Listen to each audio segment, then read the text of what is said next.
She went down to the basement to play with her toys and was never seen again. A neighbor came forward and said they heard an animalistic scream coming from her property on the day Summer vanished. It's been 4 years, and there's an update with the Summer Wells case. Last week, Jason Jensen, a private investigator, submitted a tip to the TBI. So we don't know what this tip is, but it seems to be a pretty good tip because the dad of Summer Wells talked to media for the first time in years. So we don't know yet what this tip is, but I will update you soon. I did release a documentary yesterday that you have to watch. I include an interview I did with the mom of Hunter, the boy who was with Summer that day that she vanished, and her mom at the watering hole. His mom talks about certain things in this interview that you might find interesting. You have to click the link in my bio and watch this. There's a lot of speculation about the watering hole. Did something happen there that influenced her disappearance?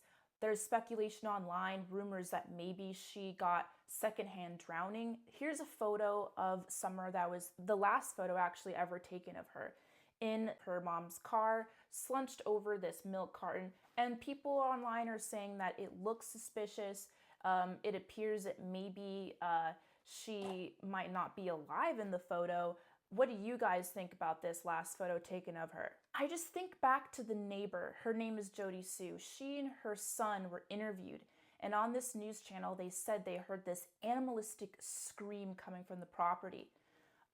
What was this scream? Could it have been the mom of Summer maybe seeing something disturbing or seeing that something happened to Summer? We don't know. That's a big mystery, but that's why I think that Summer did come home and that she didn't disappear from the watering hole. Personally, I think that she disappeared from the property. It's just a matter of what happened. This isn't the first disappearance in Summer's family. Her aunt, Rosemary Bly, vanished in 2009 in Wisconsin.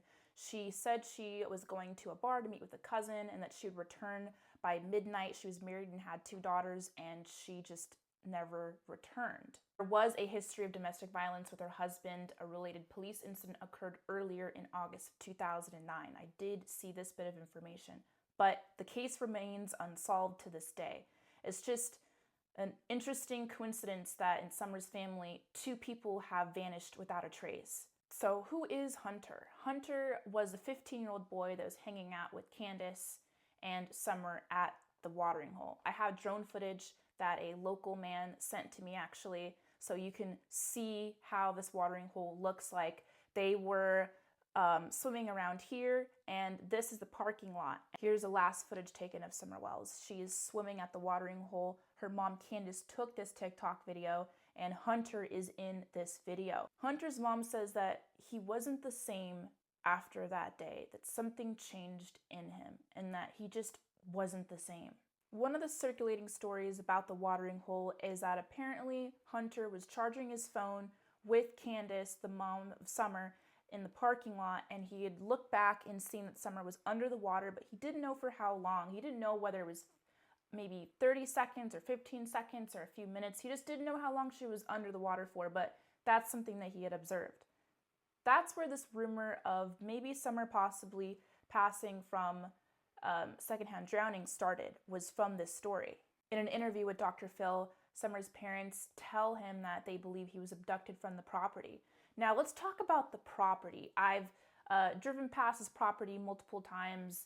I've seen it throughout, in the summertime, and I've seen it how it looks like in the winter time. In the winter, it's easier to see it because it's on a hill, kind of like a mountain, and it's 11 acres. It's actually really beautiful. There's a creek that runs through it, but the thing is, it's remote. It's on Beach Creek, and that area is basically the hollers of Tennessee. Beautiful area, but it's not a busy suburb. It is very, very rural. It is forest and big properties out there. So, and especially that road, Ben Hill Road, to get there, you have to know where her house is. It's not like something you're driving on a highway and you see a house and you're like, oh, I wonder what's there. It's hidden. It's like on the top of this mountain.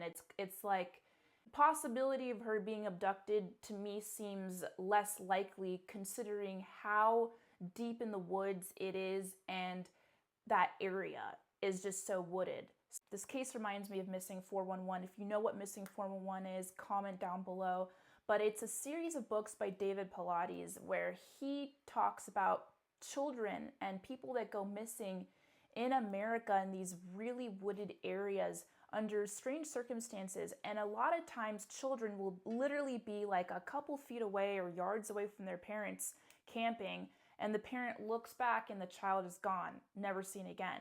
One case in particular is Dennis Martin. He went missing in 1969. He was 6 years old playing hide and seek with his family and some kids that they had just met, and he literally ran behind a tree to play hide and seek and was never seen again, and to this day is still missing.